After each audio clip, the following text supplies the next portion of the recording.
ਚੰਗੇ ਅਮਲਾਂ ਕਾਮਯਾਬਨਾ ਦੁਨੀਆ ਇੱਕ ਇਮਤਿਹਾਨ ਏ।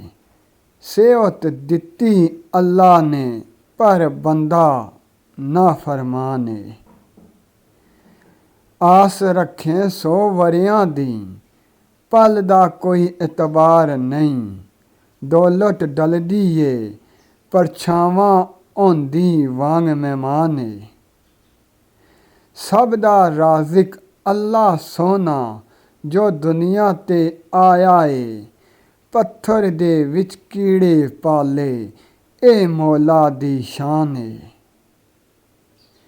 100 ਵਾਰੀ ਬੰਦਾ ਗਲਤੀ ਕਰਦਾ ਆਖਰ ਬੁਲਨਹਾਰਾ ਏ।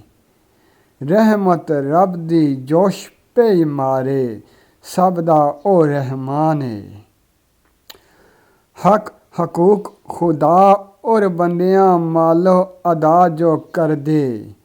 ਮਾਲ ਅੱਲਾ ਦਾ ਇਉਂ ਉਡਾਨ ਗਲਤ ਉਹਨਾਂ ਦਾ ਗੁਮਾਨ ਏ। ਕਮਜ਼ੋਰ ਵੇਖੇ ਜਦ ਮਾਪੇ ਤਾਈਂ ਆਜਜ਼ ਵਾਂਗ ਝੁਕਿਆ ਰੋ। ਖਿਦਮਤ ਦੇ ਵਿੱਚ ਰੋ ਤੂੰ ਯੂਸੁਫ ਲਿਖਿਆ ਵਿੱਚ ਕੁਰਾਨ ਏ।